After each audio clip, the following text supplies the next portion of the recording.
घरात बसून नुसता ड्रायव्हिंग लवर म्हणून काही फायदा नाही भावांनो. त्यासाठी रस्त्यावर रातभर मारावं लागतं. घरात बसणाऱ्यांना हे काय करणार आहे. रात्रभर कष्ट करून ड्रायव्हिंग करायची आणि सकाळची पहाटेची वाट बघायची. तर आलो भावांनो, तर आपली गाडी भरलेली कुठं, नांदेडला. गाडी तर दिवसाच भरून घेतलेली, 12 कपाटे लोड केलेली. लांबचा पल्ला आहे म्हटलं. आता दिवसभर गाडी उभी करून संध्याकाळी आलो डायरेक्ट पंपावर. 7 वाजता पंपावर आलेलो. गाडी म्हटलं आता टाकी फुल करावं, पाण्याचा जार बीर भरून घेतला. गाडीत जवळपास 50 लिटर डिझेल बसलं. टाकी फुल झाली.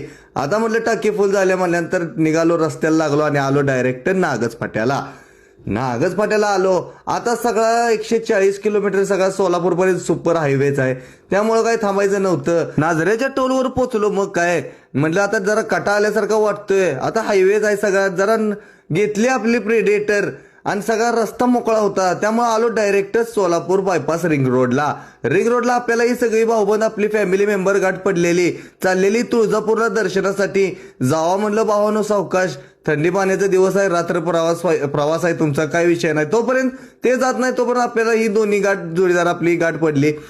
एंट्राय भावाची, दुधावाला चालतो. भावानं येता येता पाण्याच्या 2 बाटल्या घेऊन आलेला आपल्याला.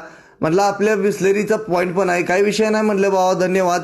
आणि पुढे आलो आपण, लागलो डायरेक्ट तुळजापूर रोडला.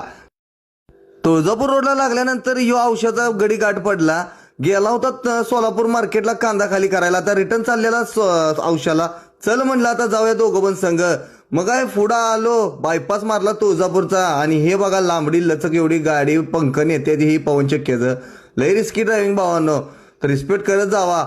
मग काय पुढं आलो डायरेक्ट लातूरचा बायपास मारला. आता म्हटलं बायपास मारलाय, आता अजून राहिलंय आपल्याला फक्त 130 किलोमीटर. जाऊन म्हटलं पडदिशी झोपावं. तोपर्यंत आपल्याला बायपास संपत नाही. गरुड चौकाच्या अलीकडे जय मल्हार ट्रान्सपोर्टचे सर्व आपल्याला भेटले. एवढ्या रात्रीने शेठनी फोन करून आपल्याला थांबायलाच लावलं.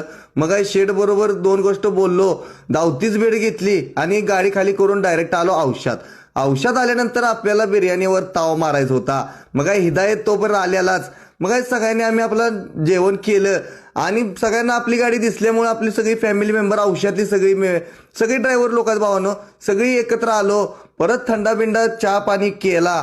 आता सगळ्यांशी भेटलो, 2 गोष्ट बोललो. आता म्हटलं चला थांबायचं नको, कारण की आपल्याला सोलापूरमध्ये येऊन परत आपल्याला गाडी भरायची होती. रिटर्नला भावानो आपण गाडी कुठली बघायचं असेल तर भावानो पुढचा ब्लॉग बघायला लागतोय. तर हा ब्लॉग कसा वाटला कमेंट करून नक्की सांगा. जाताना जरा फॉलो करा. धन्यवाद.